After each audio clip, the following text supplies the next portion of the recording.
So, as I recall, we have him here tonight, and I thought he said that he was not able to come tonight and next week. I'm gonna try to do. I don't know. And Yeah, I don't think it will. But we've got John. So, John Mitchell. Okay, we're good. Now here comes the quorum. I'm the quorum. That's important though. Yeah, we got six. Oh, goodness.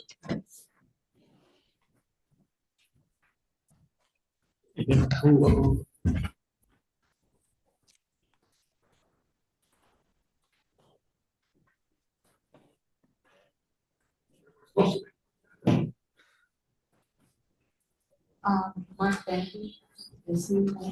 It's right Oh, behind you. he's, okay. All right. I hear that Angelica's under the weather. Well, she's on the screen.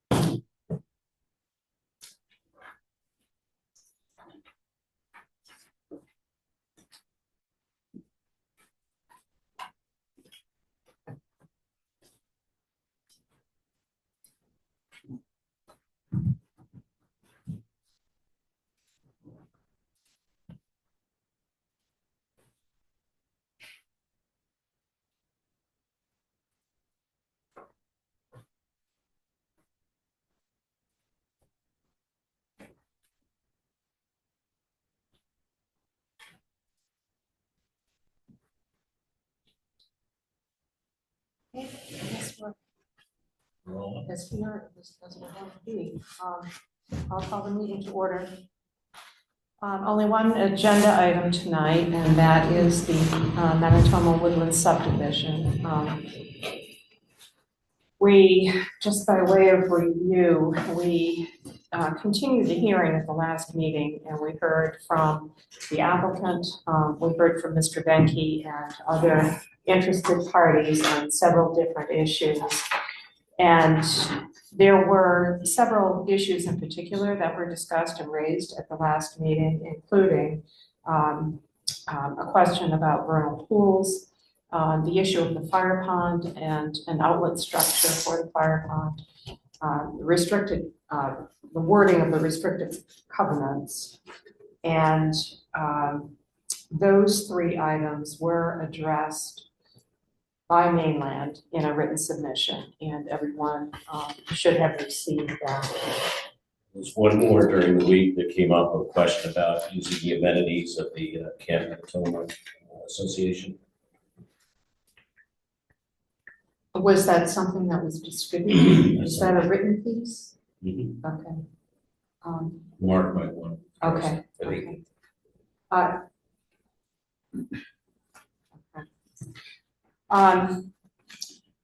So at this point in the process, we did close the public hearing at the last meeting on the 28th. And so there will be no new information or discussion tonight, but conversation about those issues that were carried over from last time.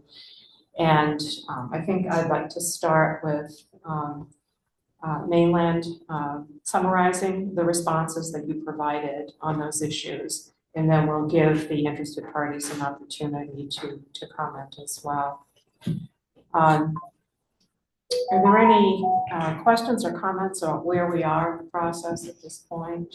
And if not, please.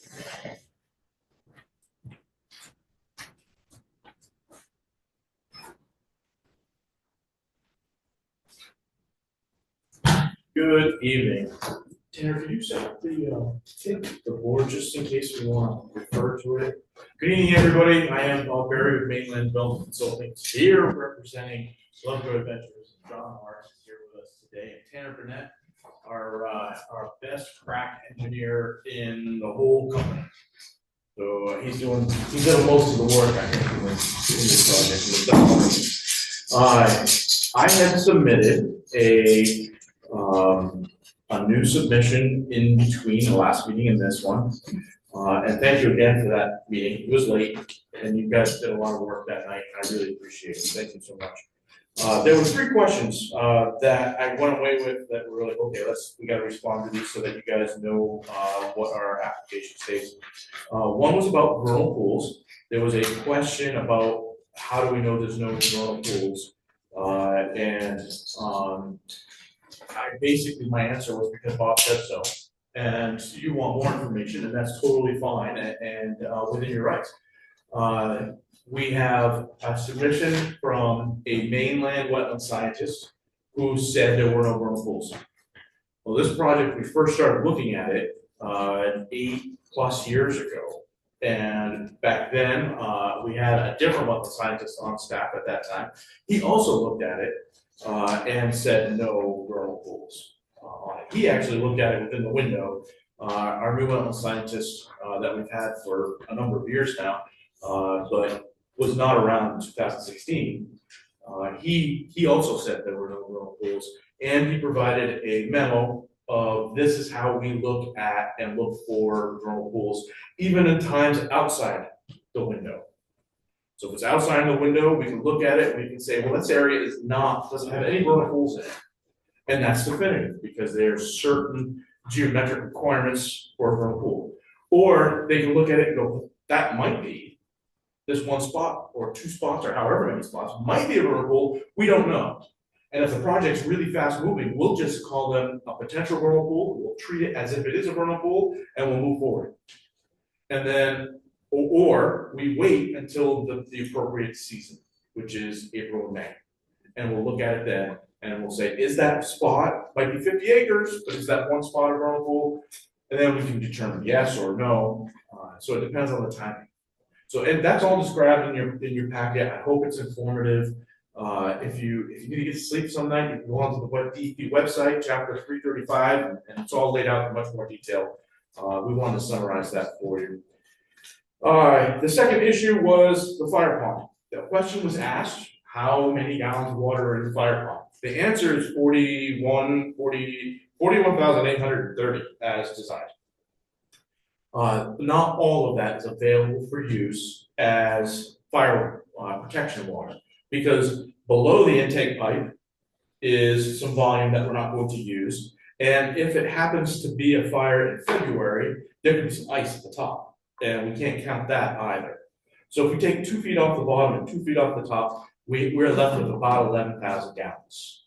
To answer that question, we talked to the fire chief early on, and he had suggested 6,000 to 8,000. We feel like 11,000 is. You see a lot of 10,000 gallon cisterns for fire water, so we feel like 11,000 is pretty good. That's our opinion. That's why we're submitting that. Regarding the fire pond itself, one of the abutters requested we consider putting a weir at the outlet to control stormwater a little more. And I don't believe that's required by code. I don't see anywhere in your code where that's required. I don't see that anywhere in DEP's code that's required. But we thought it was a reasonable request. We did it. So there's now a weir outlet at that pond. It helps to minimize stormwater impacts, even though we do not believe that minimizing stormwater impacts is a code that we have to follow. We figured it's still an easy thing to do, reasonable request. We did it. So there is a drawing in the package that we submitted that has a pond plan, and it shows that weir outlet. Could you just briefly describe how the weir functions? Sure. Be glad to. I like that question. I'm gonna nerd out for just a second. I'm gonna do it as quickly as possible. Let's see. I gotta find the plan. There it is. The best part of this revised plan to look at for your question is up here in this section, in this detail. I don't know if you can see that, I can bring it up closer to everybody if you'd like. You also have it in your packets. A weir is just a concrete dam that goes across the spillway, and it has a notch in it. And the notch brings the water down to the permanent pool level of the pond, so that the pond has water in it when there's a fire. Again, we don't count the top volume for ice. Also August, like it might evaporate down some, right? So we want to keep that fire water volume. And so we have a permanent pool at 510 feet above sea level. And then so when it rains, water will go through that notch in the little concrete dam. And it's not a concrete dam like you think about some big dam with a spillway. It's probably going to be a piece of precast concrete curb with a notch cut out of it. It doesn't have to be anything big or fancy. There'll be a notch cut in it, water will flow through it. And if we get a bigger storm event, I'm talking about 10, 25-year storm events. These are some of the single largest storm that might hit any given year or 10-year period. So these are pretty big storm events. It'll get up over the top of the concrete dam and flow over it. In stormwater terms, we call those weirs. There's a lot of other places where you find weirs in water situations, but that's all that is. So what happens is then the water will build up in the pond a little more than it was before, quite a bit more, and it provides some storage in the pond, lowers that peak, and slows that peak down. Is that, I can get more nerdy if you want, John. That's good, thank you, I'm fine Sure. with that. And then the last thing was, one of the planning board members, I think it was Jack, my memory's not perfect, but questioned about the woods in between the houses, and is there a limitation to how much we can cut? And so we went back and researched that. Where is this? I think he's referring to the deed covenants, which talked about tree clearing, and it used some pretty vague language about tree clearing and limitations to that. It didn't say you can't clear lots, because obviously that's the whole point to build a home, right? It didn't say how much was maximum, how much was minimum, or where you could or you couldn't. We felt, given the layout of those lots and what was on those lots, we decided that we'd like to change that language. And we changed it to simply say, no clearing in forest wetlands, no clearing in stormwater setback buffers. So now we're environmentally protected, and a lot of the trees will have to stay on this particular property. Well, without DEP approval or town review. Without DEP or town of Readfield approval. I did have a question about Sure. that. You included that if additional cutting was going to take place, it would need to be with DEP or town approval. Under what mechanism would DEP approve or review tree cutting? Sure. Within the 75-foot stream setback, DEP limits what can be cut without a permit. So if a lot buyer, for example, were to buy one of these. Okay, if they were to cut beyond that. I'm sorry, say again? If they were to cut beyond, then Yes. they would need, okay. If they wanted to. So I don't want to limit a lot buyer from saying they should or shouldn't be able to build anywhere on the lot they want. But if they get into the protected natural resources in any way, now you need an additional permit for that from DEP. So that's all we were trying to say, is that you can't go in a couple of them. I have a question. Jack, So would the homeowner know where the forested wetlands are? Would they know where the wetlands are? Right. Yeah, if they look at the plan, they will. And if they go out in the field, our flags are still hanging from last year. So they are flagged. Each lot owner will be given a plan, the subdivision plan, and will be able to see on their lot where the wetlands are, where the streams are. But there won't be anybody standing there saying you can't go over here. And one of the conditions on the plot plan will be no cutting in those areas except with permission from the town or DEP? Yep, we submitted a draft of that language in the deed covenants. Okay. And I had one other question about the weir and the fire pond. Maybe you said this already, but whose responsibility is it to maintain the fire pond and the weir? That would be the road association being formed for the new roads. And is that spelled out somewhere? I'm not sure, John, do you know? It would be included in the road association language. That's the intent, that the pond and the stormwater culverts, all part of the road association. Okay, That's why we had to have an easement on lot 2 where the pond and the level spreader and the drainage channel is. We had to have an easement there so that the road association has the right to go on to lot 2 in order to do that. That was I think we talked about that in an earlier meeting, but I think it was like, I don't know, earlier last year, so it's been a while. okay, thank you. Yeah, of course. That's all I had for tonight. I'm hoping we can maybe consider some preliminary application approvals if the board so wishes. But I am at your mercy. Board members, any questions for Bob? John or Jack? No, I'm okay. No, I'm all right, Paula.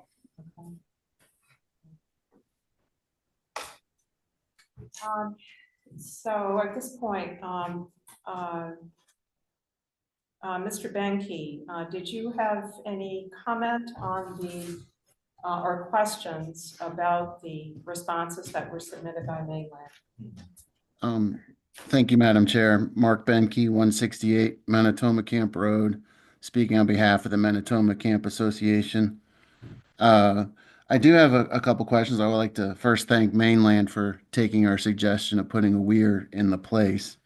I do disagree with their interpretation of the stormwater ordinance, though.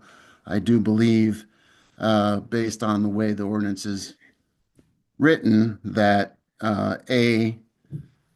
that's Article 8, Section 10, Paragraph A, pertains to everything, and that B is kind of a subset of A, whereas if the plan goes to review, then the measures cited in A need to be as those produced in the manual, and that referencing the manual doesn't necessarily reference the state stormwater law.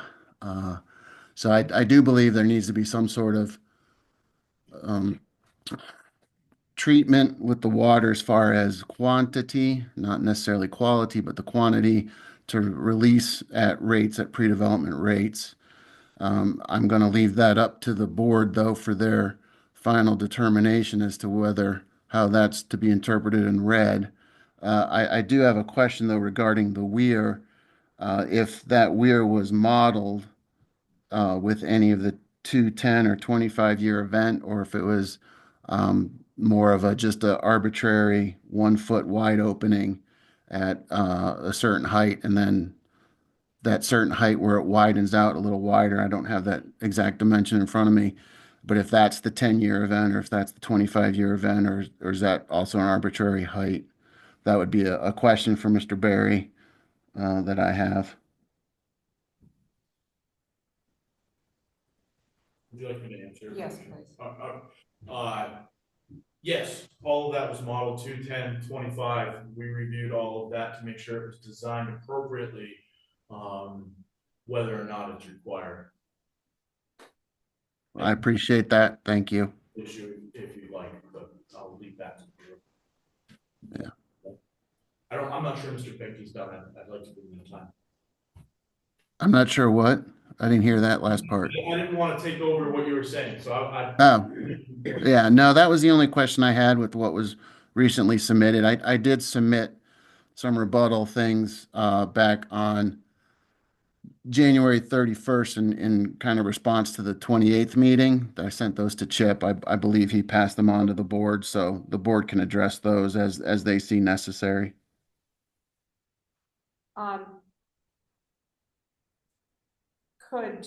Could you just very briefly summarize those points that you raised for us? Oh, yeah, sure. I can do that. There's basically 4 points of our concern This first point is the stormwater, which we've kind of just discussed and addressed. And with the weir, and we appreciate them putting the weir in, and if it's modeled correctly, then I don't think we'll have any objections, although I don't know for certain because I haven't seen any reports or anything about the modeling, but if Mr. Barry says that they did model it, then I'm going to take his word for it. Issue number 2 is the water supply. We still have a little issue with the certification of adequacy because of so many wells were omitted from the initial assessment. We don't know if adding those wells back in will change the determination or if it will be the same, but we kind of feel like a second opinion with including all the wells, including our community well, would be appropriate. There were some environmental issues, but those are all what we consider policy decisions by the board that the board really needs to address as far as botanical features, the salamander survey, and then the bylaws with what was, it sounds like that was redone in the restrictive covenants there. And then the fourth issue that we had was with the roads.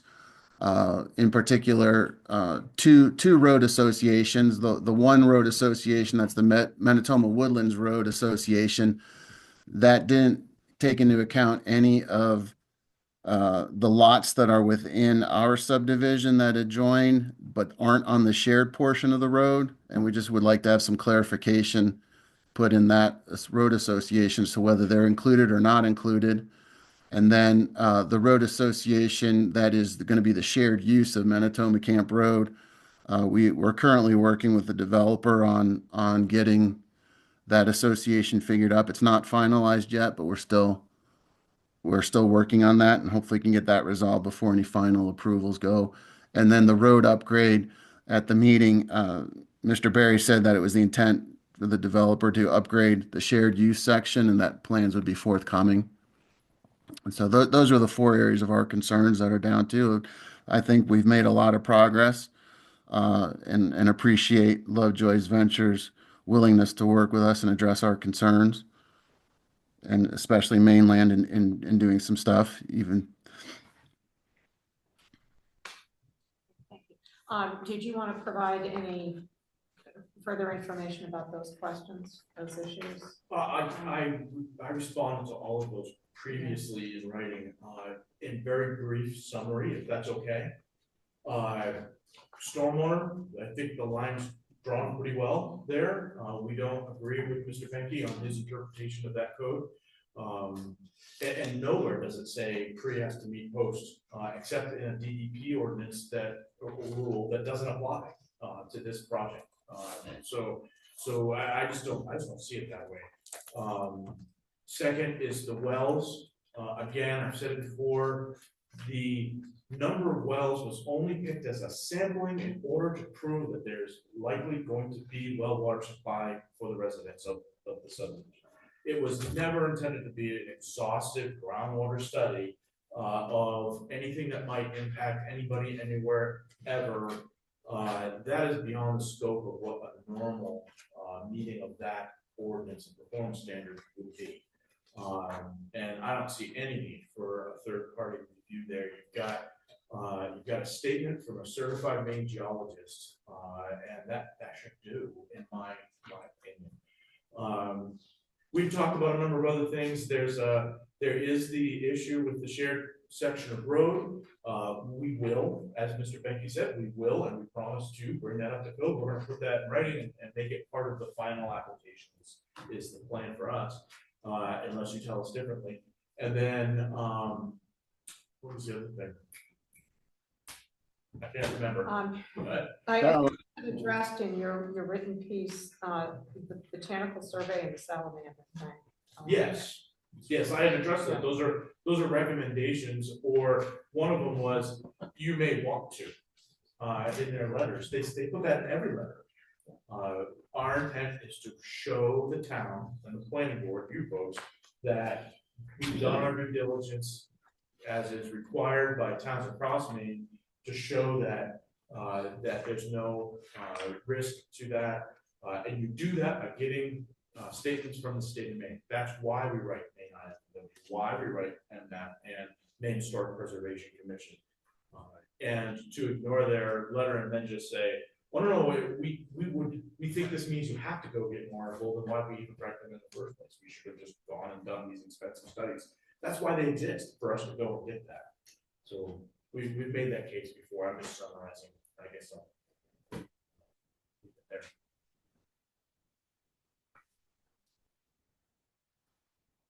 Okay, were there any other comments you'd like to make, Mark?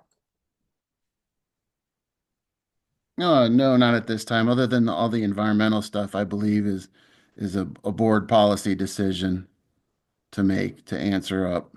That was it. Okay, thank you for that. And thank Sure. Thank you.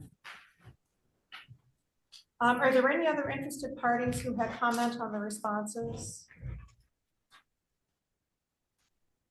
Okay, seeing none. Paul, I had a question. Yes, go ahead, Jen. Is the salamander study survey related to whether or not there are vernal pools? What was the question? He said, is the salamander study related to the question of whether or not there are vernal pools? I don't believe so. But They're not. They're actually completely different natural resources that are investigated. The salamander study is done in streams and the vernal pool is done in wetland areas. Okay, thank you. Sure.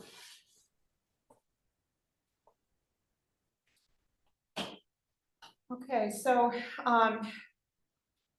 to remind everyone, what we're talking about now, because this is a major subdivision, it's in 3 different stages. The application process is the sketch plan review, the preliminary plan, and then ultimately the final plan.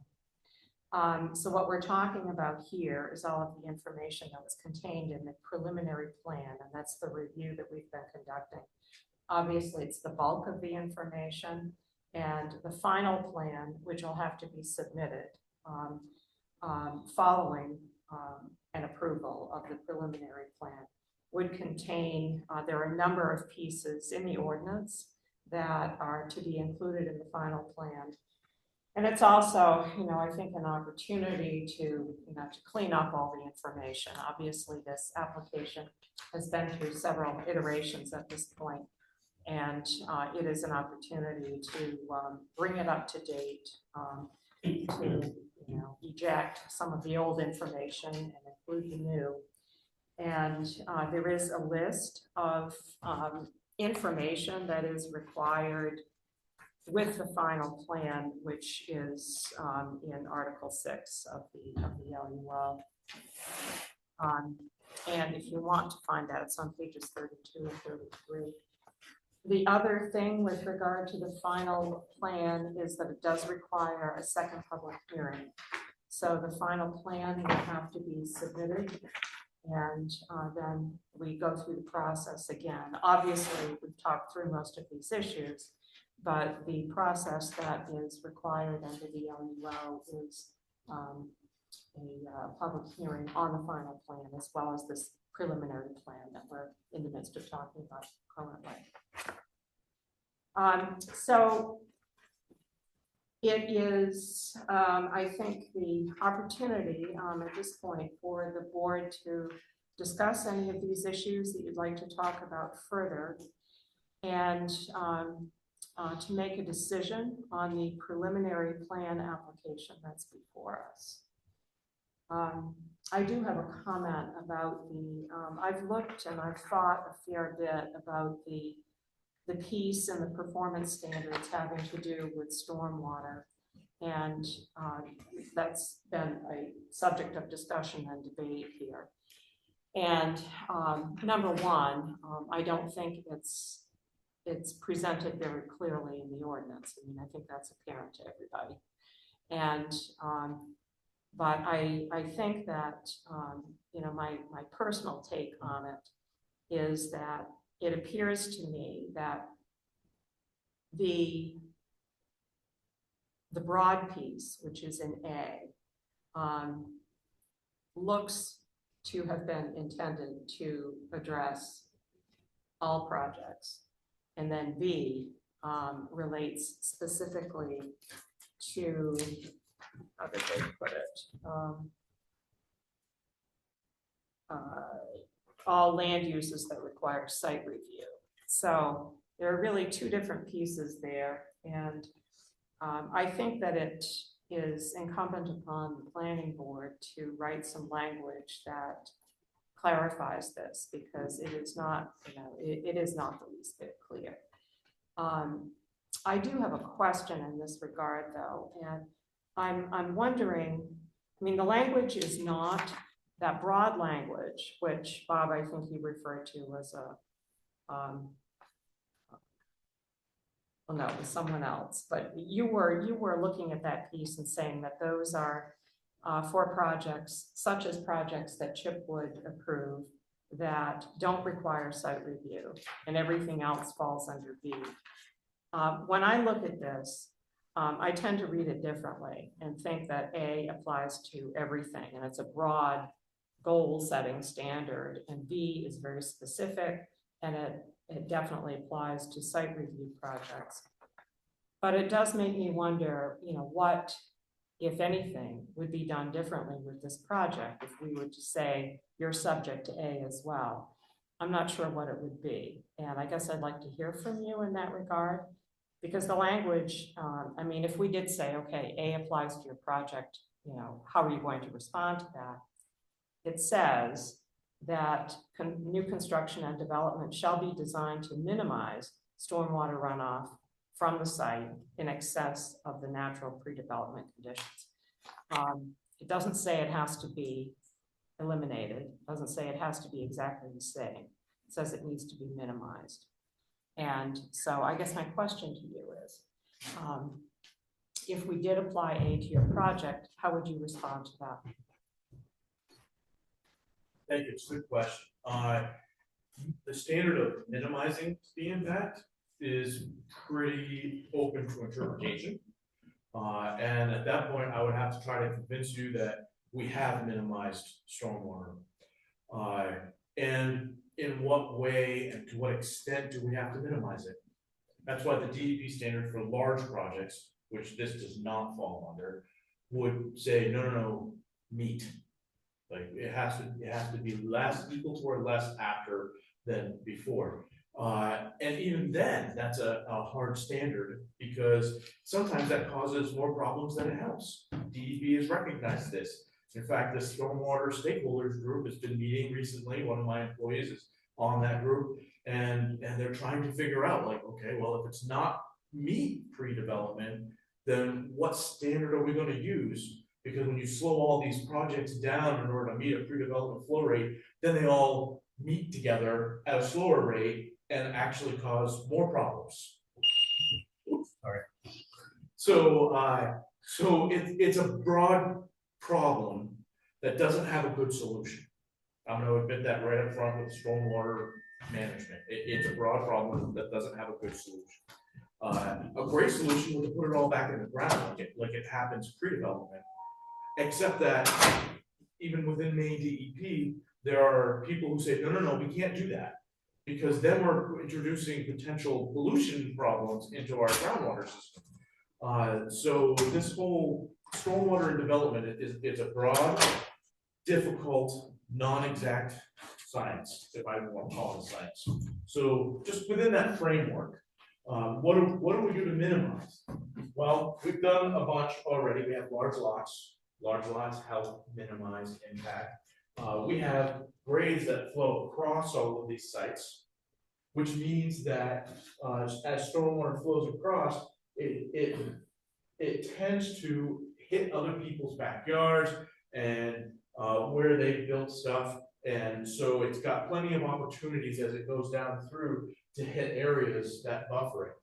What stormwater modeling doesn't do is say, hey, if we have a backyard and that backyard has a shallow spot, what happens to the water that goes in there? And we don't model those things in a stormwater management plan. So just the way the site grades helps to minimize it. And then of course we put in a pond.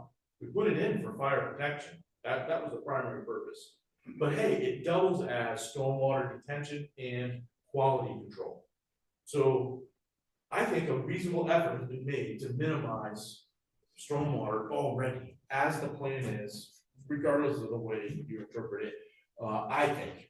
Because of all these things I just talked about, there's certain things like could we put a pond upstream of these, of the stream crossings, like uphill of these stream crossings, help slow the water down in the stream?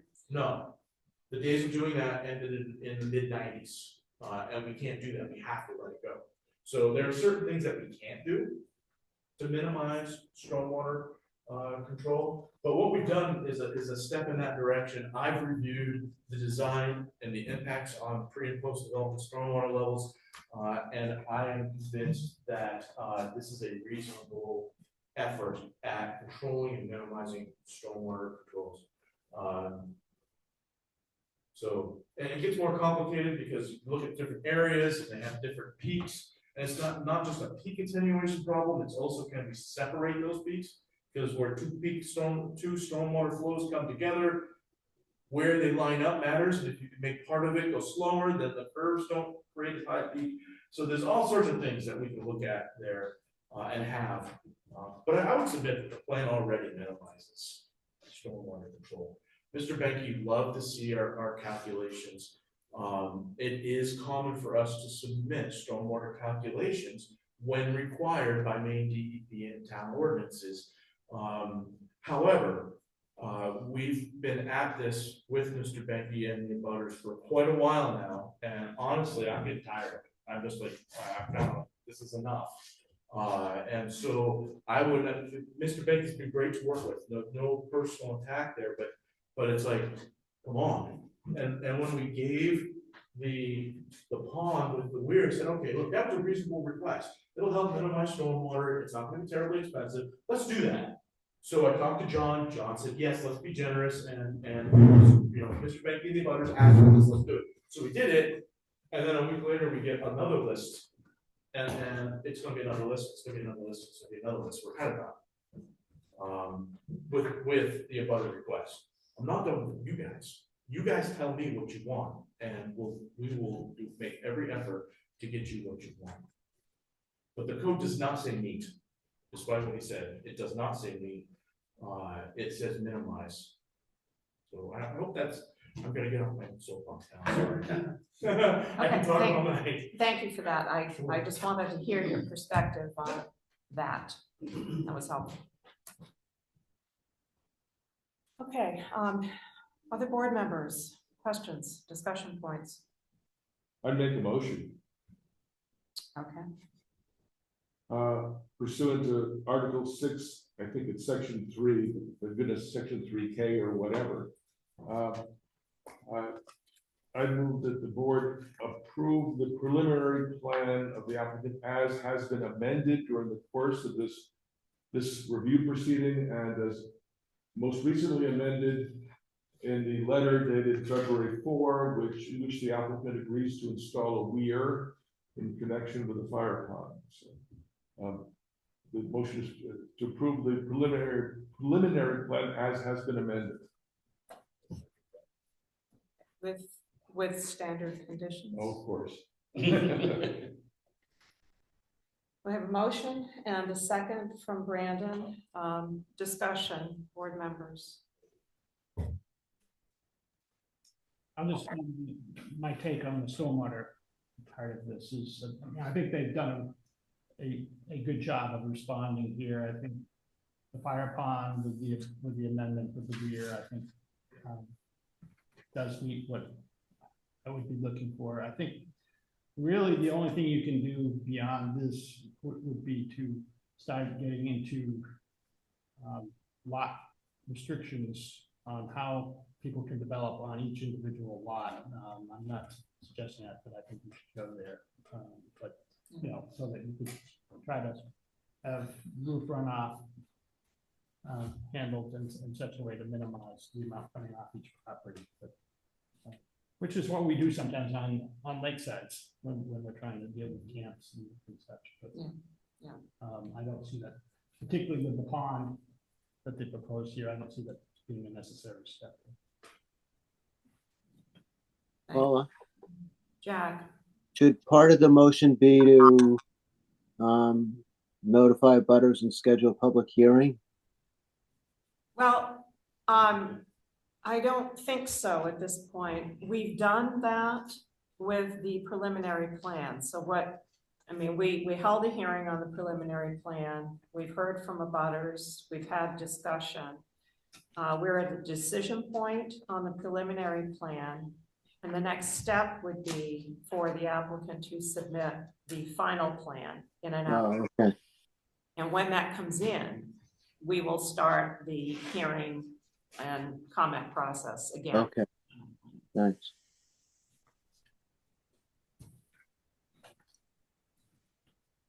So we have a motion and a second. Is there any further discussion? Hearing none, all those in favor? Jack, Yes. John? Yes, aye. Okay, it's unanimous. Thank you, folks. Thank you very much. I think everyone's done a great job, applicant and interested parties, Mr. Benke in particular. I think you've done an excellent job in raising issues and getting responses to those issues. So I thank you all very much. It's been a very productive process, I think, and very helpful to us. Thank you so Many much, thanks. folks. Thank you, we appreciate it very much. Very much. So now they have 6 months to provide the final plan to the code officer. Right. Yeah, so the process is laid out in detail, as I'm sure you know, in the ordinance, and there is in addition to all of the information that came in with the preliminary plan in a revised format, of course, there are some additional items in the ordinance that need to be included in the final plan. And so that will be submitted when you're ready to submit it, and we'll trigger the process and go through the hearing process. Paula? Yeah. Is part of the final process these performance guarantees, and should there be a proposal submitted? Well, the performance guarantees are an optional thing. Are they? Yeah, hold on. This shit. I was looking at that. On page 33. Yeah, so performance guarantees shall be tendered for all improvements required by the planning board, including the construction of the streets. As required by the planning board, the developer shall provide a performance guarantee.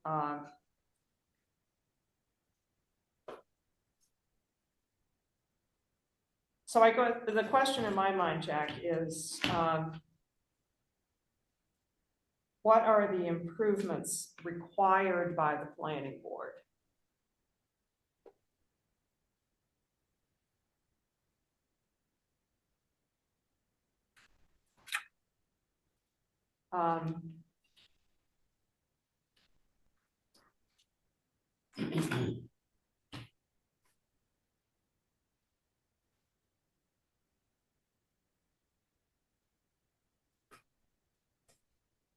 I don't know. I mean, it seems like everything is required by the planning board because it's required by our ordinance. Well, yeah, I guess, yeah, we should take a closer look at that, I guess. The piece I was looking at in particular, Jack, if you look at 5H, it says a performance guarantee to secure completion of all public improvements if required by the planning board, and written evidence that the municipal officers are satisfied with the legal sufficiency of such guarantee. When I read that, I was thinking principally about roads in a subdivision. I don't know if that's the only thing it would pertain to, probably not, but the reason I said I thought that it was optional and something the planning board would decide is it talks about if required by the planning board. Is that a public road? I mean, the notice of. Yeah, public- It has to be built to standard. Right, I get that. It's but- not, But it's yeah, not really a public a public road, no. So it's not improvement. It's not a public improvement. It's not a, right, that's what you're saying. That's what I know it has to be built to standard, but. So we can take a closer look at that and talk about it some more, but I think there's a case to be made that, you know, if it's not a public improvement, then the guarantee is not necessary. But let's talk about that a bit further. See if we can some time.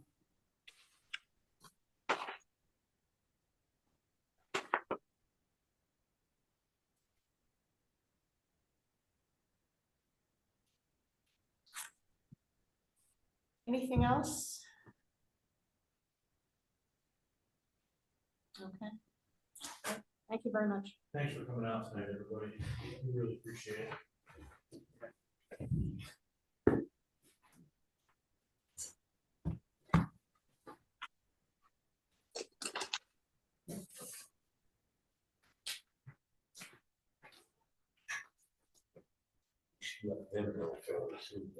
Yeah, I agree. Yeah. I'm kind of skimming down through it. I should have read more here for the meeting, but I think you're probably right. Given that if you look at the context of this and some of the other language, no. Well, they can tell me about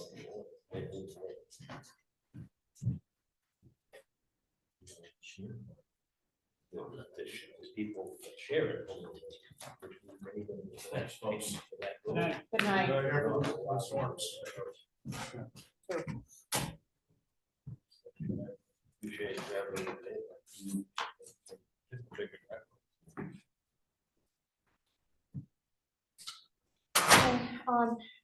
Well, Angelica is. She's with us. She's been texting. Oh, You guys. Good night. Angelica, reveal yourself. I'm here. Did you want to just save the minutes until next time, Angelica? It might be easier just because I don't have everything in front of me right now. I'm sorry, I'm not hearing you clearly. I said it might be easier since I don't have everything in front of me. Well, let's do that. Let's put those Okay. up. Next meeting. Perfect. Thank you. I appreciate it. The only other thing that I had, we do have what is hopefully our final LUO revision workshop next Monday at 5:30. Tuesday, I'm sorry.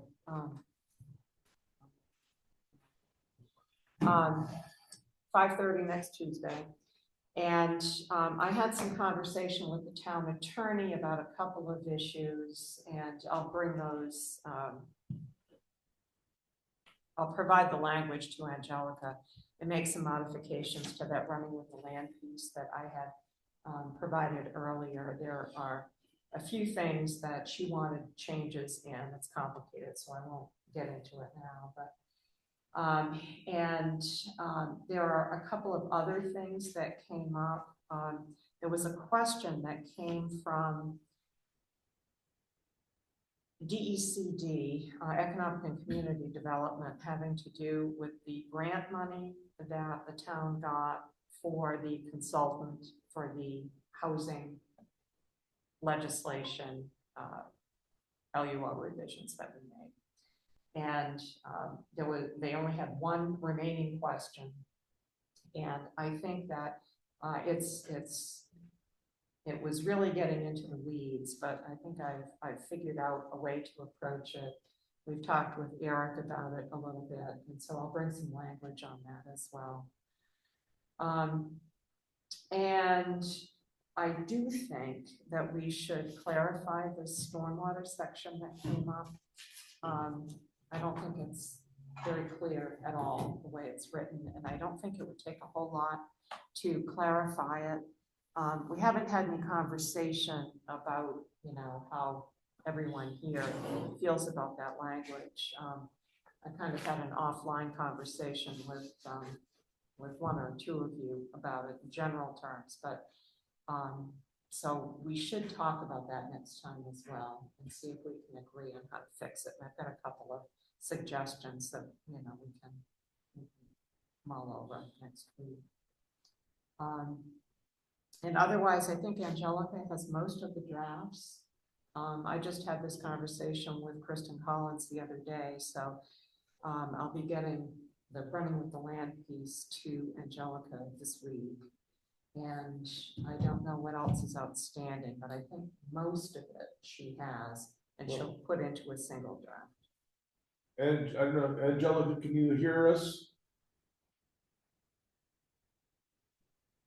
I have to. Yes, I can hear you, and I have started working on that, on the revisions. I think I have everything. No, I can contact you. I sent a couple emails. I don't know how to draft in legislative format, but I'd like to work with you in getting those pieces on the certificate, the CID process. Yep. I don't know if you probably need more input from me to put it in the right format. So let's talk. Yeah. I don't think it'll be too bad either, just because a lot of it's going to be, usually you always write everything out, like where it's at, where to find it, what part needs to be fixed. So that, or, I think we'll be fine with it. I think we can get it knocked out. You can contact me when you're up to it and we can go through it. Okay. Yep, that sounds great. And the one other thing that I wanted to mention to you, Peter, is that I've been thinking about your comments with regard to the rural character issue. And I did have some conversation with Kristen Collins about that, and we can talk about that next week as well. I'm thinking there might be a way to soften that language that I know is problematic for you in there. So we can discuss that. Are we going to be having a regular meeting on the 25th? Or is there going to be a regular meeting? Well, just to let you know, I won't be available. So if you have a quorum issue, I wanted to let you know. Okay, all right. I don't know if you've got anything queued up at this point. So we may or may not, I guess, depending on what happens between now and then. We can get all of the, the revision package together next Tuesday. And there's nothing else that comes in terms of applications. We may possibly cancel the meeting on the 25th. We do need to talk about the FISC issue. Yeah. So we'll reserve judgment on that one and see what transpires between now and then. And I think that's all I've got. Anything else? Anyone? Okay, great. Thank you all. We are adjourned.